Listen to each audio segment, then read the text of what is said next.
Hey, that's it. We are live. I need to get rid of the sound there of me talking in the background. Okay. Hey, that's it. We are live. I need to get rid of the sound there. Now we're good. Are we good? Can you hear me, Jonathan? Yes, I can hear you. Okay, boom. So now we're working out these settings. Hey, everyone, it's Richard from BTFI. Kind of still fiddling around this wonderful technology of getting people onto our Facebook Live. So I think we've got it, just a little bit of technical incapability on my part there. So good to see you. It's Monday, 8 o'clock. I'm going to introduce you in a second to our guest, Mr. Jonathan Small. His mother calls him Jonathan, but we can call him John if we want to, if we're feeling friendly.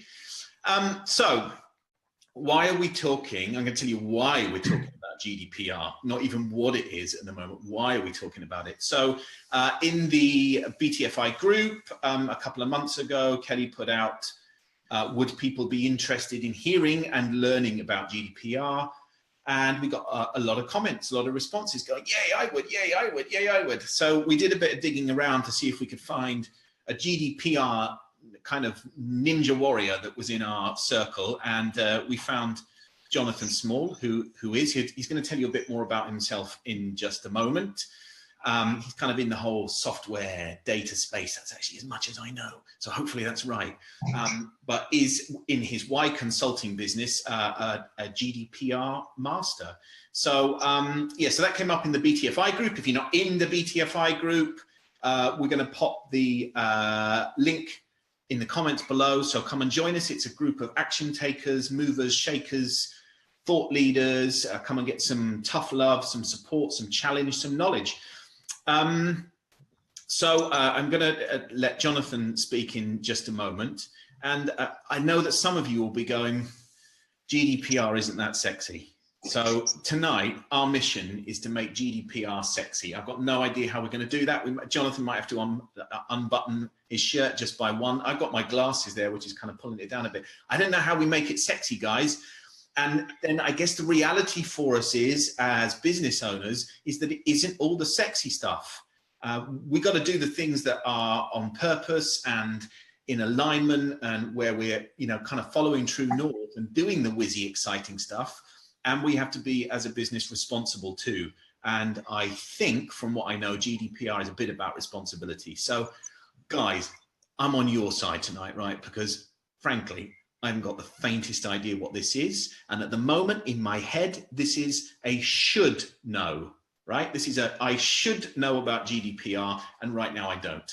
So I'm going to let Jonathan introduce himself and say hello to you guys and tell us in a minute or so why he's here, why him, how he comes to be here. And then we're going to crack on. I've got some questions that I think are going to cover many of the areas that you'll want to know about. We've run them by Jonathan to go, is this the kind of stuff we need to be focusing on? And of course, questions that you have, please put them in the comments. We will pick them up. Kelly will pass them to me. We'll unravel them in the half an hour. Any that we don't, I'm fairly sure that Jonathan will just jump on and put some comments and anything you need on this. So start firing questions through and give some love and a big warm welcome to Mr. Jonathan Small. Thank you, Richard. So Jonathan Small, I'm a techie at heart.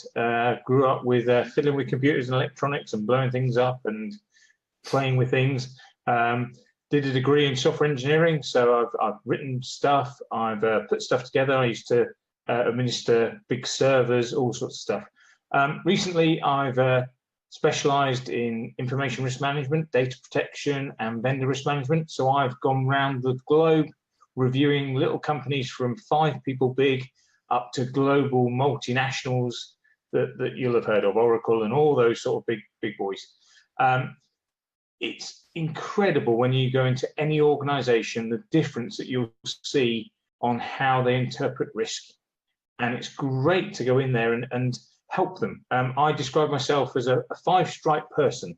So I've got my technical knowledge, my risk knowledge, I'm an educator, I'm a translator, so taking some of those rules and regulations and translating them into things that you can understand. And then finally, a referee. So sometimes stamping my fist on the table and saying, look, this is exactly the right way to do it.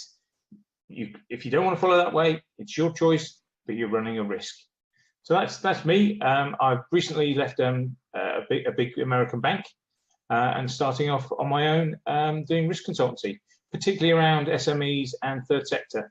I sat on our community relations committee for 18 years, was chairman for 2 years. So I've got a love for the third sector and for the little guy. So awesome. that's me. Great to have you. You're our man. You are just what we need. So I'm even more grateful that I found you. I did meet Jonathan a few years ago in his large corporate life, and so I'm glad that it's come a full circle and we're having you back here today. So let's crack on. Let's get on with these questions. And I know that because some people might go, "Where's the sexy bit?" and they're going to kind of turn off soon. And I think we need to go in with our first kind of big question about what is GDPR, but almost as important as that is why should we, in one sentence, why should we even care?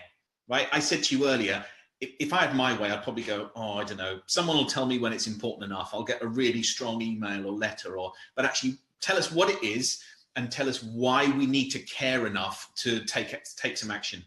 Okay, so GDPR, so the General Data Protection Regulation, for its really boring name, is basically an update on the old Data Protection Act, which is 22 years old.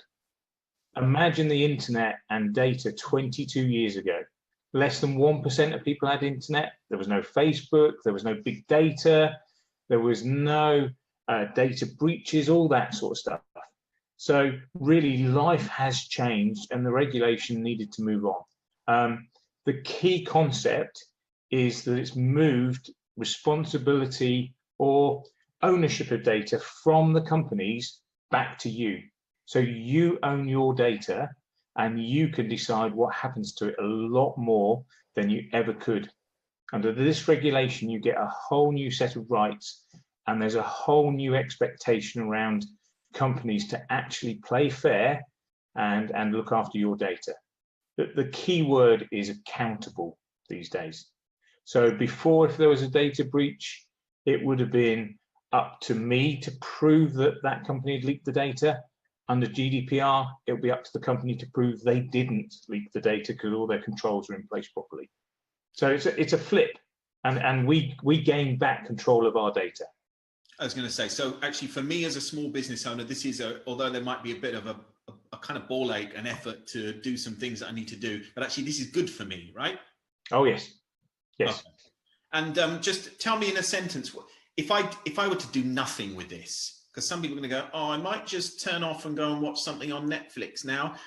Why do they need to stay in this for the next 20 minutes? Because what happens if we do nothing with GDPR? Okay, so the big scary, which is what lots of people lead on, is the new fines. There's now 2 new levels of fine. The first level is 2% of your global revenue, and that's up to about 20 million euros. And then the upper is 4% of your global turnover. So for a lot of companies, that's a big deal. But forget the fines. It's more about your reputation and look at it as a selling point to your customers. If you do GDPR properly, they will trust you with their data. If you don't do it properly, they won't trust you. And what will change this time around is the public will be much more informed about their rights. The ICO, I've been on some webinars with the ICO, and they are putting together programs of public awareness so that your customers will know exactly what their rights are around how you handle their data. So when do these changes take place? So they're pretty much already live. They were signed off back in 2016. The 25th of May is actually the date they're enforced. So the grace period has been the 2 years that have happened already. The ICO doesn't consider the 25th of May your starting gun. You should have already been preparing and you should be ready by the 25th of May. So that's why it feels such a hot topic at the moment, right? Because a lot of people are on the back foot. Yeah. There will be some pragmatism. I'm sure the ICO, if they came and looked at you fairly soon after that May date and you were still in your implementation program, I'm sure they'd be okay. If they came and looked at you a year later after that date and you hadn't started doing anything, that's when they'll start using the fines to say, look, you just weren't bothered. And how are they going to choose businesses to have a look at? Random? It's going to come down to breaches, I reckon. So it'll either be complaints or breaches. They haven't got the staff to go and start randomly picking somebody off the street. Right. It will be down to public complaint and breaches, because part of the GDPR is actually going to hold the regulator's feet to the fire as well. So if the regulator doesn't take your complaint seriously or timely execute your complaint, they can be taken to court as well. Okay, wow, so big ripple effect. Yeah. Okay, so tell me, some of my questions they're all over here. I've got a whole list of them. So what are some of the key changes in marketing around how we receive data and keep data that us as business owners need to make? So some of the key things are going to be around accuracy. So accuracy and life of the data. So you need to make sure the data you keep is accurate, is correct, and you're not keeping it forever. So gone are the days where you collect everything and keep it forever, just in case you might find a use for it. You've actually got to stipulate what you require, why you require it, the legal basis you're keeping it. So whether that be because it's part of executing a contract, or because it's part of a legal obligation, or because you've got consent from the data subject. And also things like your opt-in and opt-out are completely changing. So I've just, actually, funny enough, before we started, I was just signing up to my Marks and Spencer Sparks card. Life in the fast lane. Oh, absolutely. So basically, the first set of information I put in, my phone number was an optional field. I got to a second page and suddenly my phone number became a mandatory field. Why is it changed between two screens? And then we got to the end of it and there was two opt-out boxes. So if I didn't want to receive post or I didn't want to receive SMS, I had to tick these two boxes to opt out. Opt-outs won't be allowed anymore. You'd have to have a purposeful opt-in, and it needs to be suitably segregated. So for example, you couldn't have an opt-in that says, tick here if you want to be contacted by post, SMS, telephone, and email. Each of those options would have to be separate. Okay. And you need to really capture evidence of the data subjects, and data subjects are a key term in GDPR, of what consent they gave. So you really need to capture. So basically, if I, as Fred, raise a complaint about you because you've started, so I gave you my information so that we could do this session tonight, and then you start marketing to me new products where I haven't given you consent, or that purpose of me giving you the data wasn't discussed, I could raise a complaint and they would turn around to you and say, right, well, prove where Fred said he was happy to receive this information. So part of what you also might need to look at is what you already hold. So who have you already got in your databases, your CRMs, or even your spreadsheets? When did you last talk to them? When did you last get consent to be included still? If they're years old, it's probably worth junking it. And is there a timeline on that, Jonathan? Is there a cutoff point? No. They're not very clear on some of these things. It's as appropriate. And it's difficult for them to say. If you actually look at some of the legal regulations and obligations about holding data, there are certain bits of data that you need to keep for 50 years, for example. So if you've got an employee who was exposed to asbestos, you need to keep a record of where they were exposed and they're working in asbestos environments for, I think it's either 30 or 50 years. And so they can't turn around and say 5 years is the max. What they say is you've got to work it out, how long you need to keep it for, and then not keep it any further. Okay. Which is probably fair. Basically, the line I use is if you can't explain to a data subject why you're holding their data, then you probably shouldn't. You know, it gets as easy as that, really. Yeah, it's funny. Yeah, okay. It's funny you say about the opt-in and opt-out boxes. How I find that, and maybe it's just me and my simple head, is that often they're worded in a way that is double negatives, double binds. We go, hang on, I don't know if I'm ticking it to be in or out, and I think they're quite sneaky. So that's going to have to be much more transparent. Yeah, the regulation actually says it needs to be clear, easy to understand language, unambiguous, and it has to be a positive action or an action where someone gives their consent. So it can't be an untick, for example. So some of these boxes come pre-ticked and you have to untick it to remove your consent. That won't be allowed anymore. Okay. And the other thing that relates quite closely is around children. So in GDPR, the regulation specifies 16 as the age for consent for children. The UK, in their interpretation of GDPR, have taken that down to 13. So any consent and privacy notices and all that sort of stuff, if you're targeting that sort of market, has to be in a fashion that they can understand. Okay. So far so good in terms of feeling as on the end of this stuff a bit safer and a bit more protected, and that I'm not going to be bombarded with copious amounts of shite.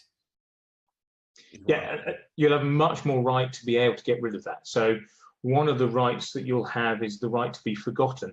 So you can actually turn around to an organization and say, forget me. Now, that's not an overruling right.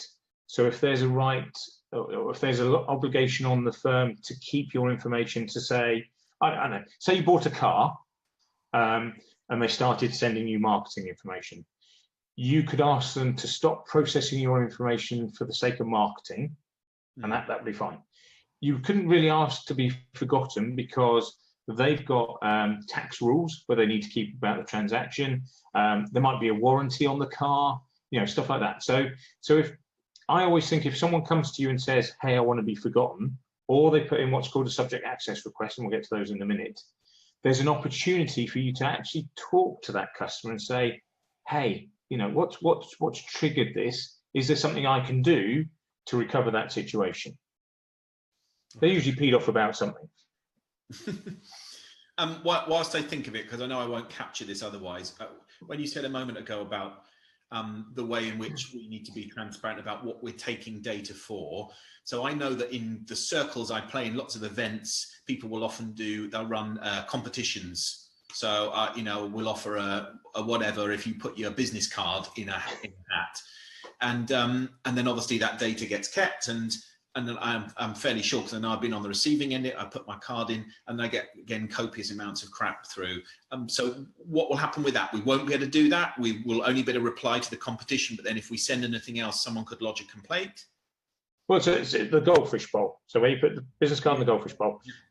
Again, it's down to a practical element. If you put a sign on that goldfish bowl to say, here's the competition, win a bottle of champagne. By the way, we'll be using any information deposited in here to keep you abreast of our new products. Then they've got a choice. They know what's going to happen when they let go of that card into that bowl. And that's a lot of what the spirit is about, is being open and fair and honest with the data subjects. Yeah, okay, so that's fair. I get that, right? So we're being really transparent and upfront with what this is going to be used for. Yeah. Okay, nice. So what types of data do businesses need to consider? So you've heard me use the term data subject. So data subject is key terminology within the regulation, and it relates to a living EU citizen. Living is a key word, so the dead don't have any rights over their information. It's up for discussion, that bit, but it's a living. I know my dad will be moaning. He'll still be complaining right now. Yeah, so it's an EU citizen, a live EU citizen. Now, it doesn't matter whether they're a customer, an employee, a vendor. Anybody that you hold information on is in scope. Now, they have split that information into two categories. There's normal information and there's the special category.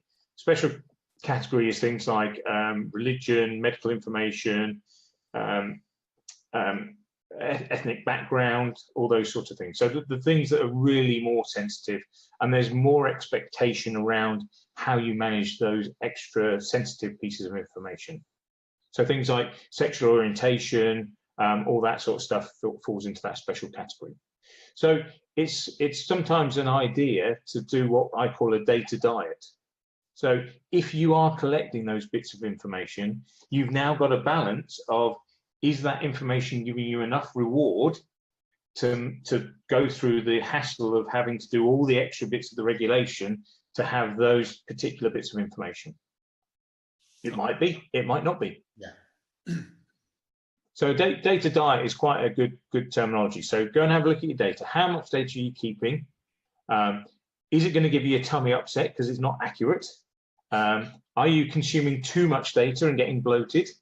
You know, so you can use that diet analogy quite well around having a look at what sort of data you're collecting.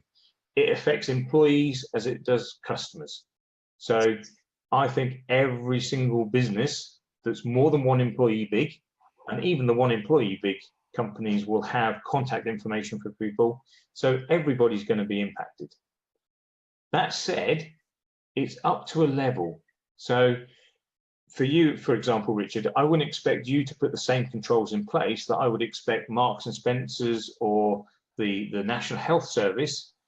You know, you could as easily, if you're a one-person operation, run off a laptop, make sure the laptop's encrypted, make sure it's got good antivirus on it, password protect the spreadsheet that you're keeping your data in, and you've pretty much done, you know, the controls around how you're storing data. You're still got to consider what you're collecting, but you know, it's about proportionate for each organization. Okay. Okay, I like the data diet idea. In fact, actually, some organisations will need a bit of colonic irrigation, I think. all the stuff that has been there, like way past its sell-by date. I have a question. I'm just working out if this runs on the back of what we're talking about, or if you've just covered it, which is from someone that's watching. About David asked, "What about employee data? Is there anything more specific where we need to focus on employee data?" No. So employee data. So the identifiable information around employees, you treat exactly as you would a customer. When you start looking at things like performance ratings, whether it might be exam results or test results for a piece of training, they will all come in scope as well because they're linked to that individual. So it's any information that's linked to that individual. So consider things like your onboarding process might send them off for a drug test, for example. You know, that would definitely fall under scope. What we will see, I think, is references getting even tighter. So, for example, a lot of big organizations, the only reference they'll say is, Fred worked at this organization between these two dates, and leave it as a factual thing. They won't go into, he was a good star, great performer, blah, blah, blah, blah. That will, I think, will die in terms of reference sort of information. Wow, really?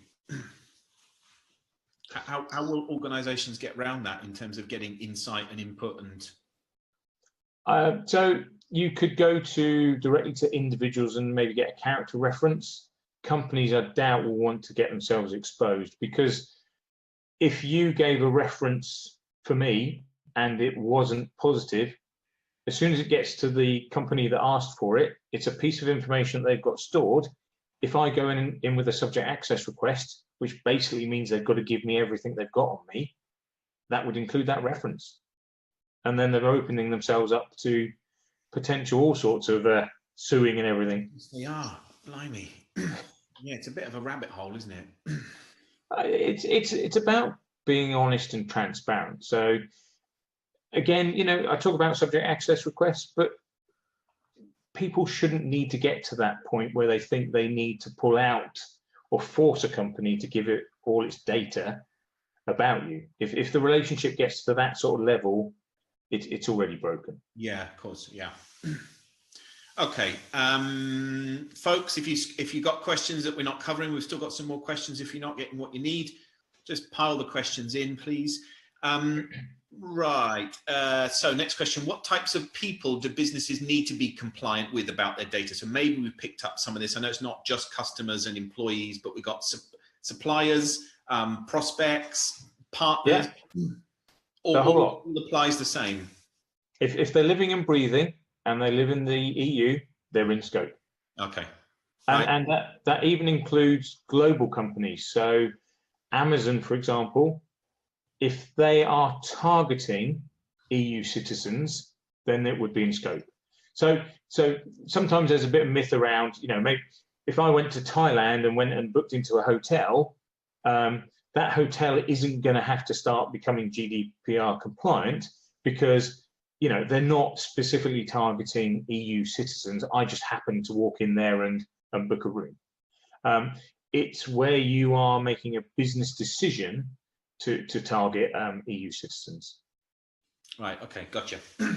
So displaying local language, using local currency is conscious decision to target that particular jurisdiction. Okay. Okay. So just winding back a moment, David's hot on the questions tonight. So he's now asked, which I'm fairly sure will make sense of, which is about application forms, still in the employee basis. I think job application forms. What does it mean for those?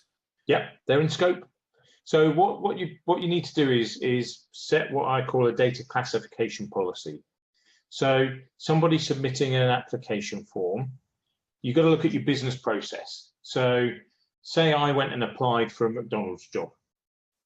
If I was unsuccessful, it might say on the form that if you're unsuccessful, we'll keep this form for 6 months just in case some new roles come up and we'll contact you about them.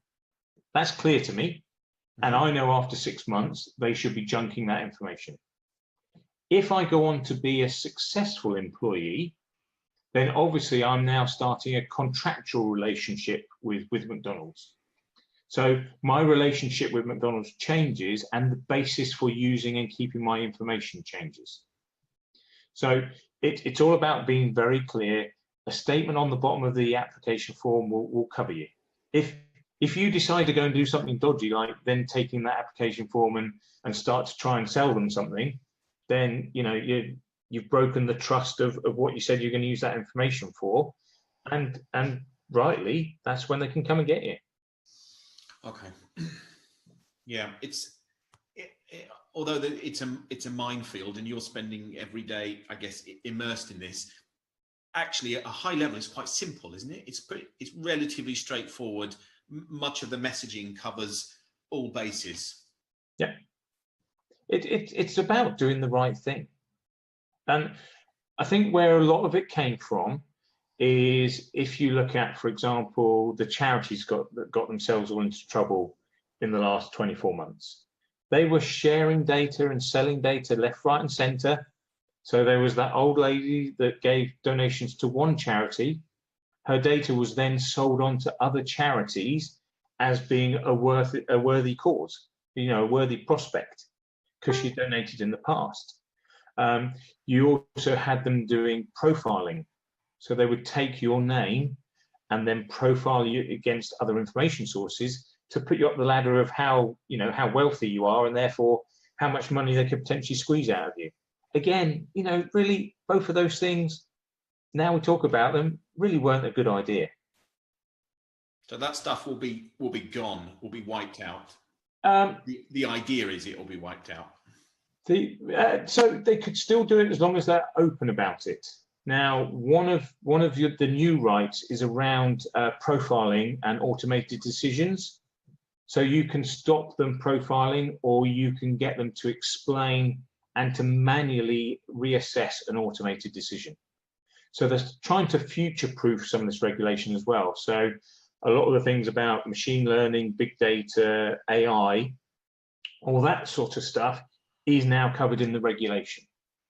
And in fact, the Information Commission Officer, Elizabeth, she was in front of Parliament the other day, really explaining how they are trying to make sure they're on top of all this evolving technology, because things like artificial intelligence, for example, they're starting to see unconscious bias in artificial intelligence. So you know, an AI is only trained on the data that's given to it. If the data is only given to it has a bias in it already, the AI is going to make biased decisions. Yeah. So it's trying to future-proof it.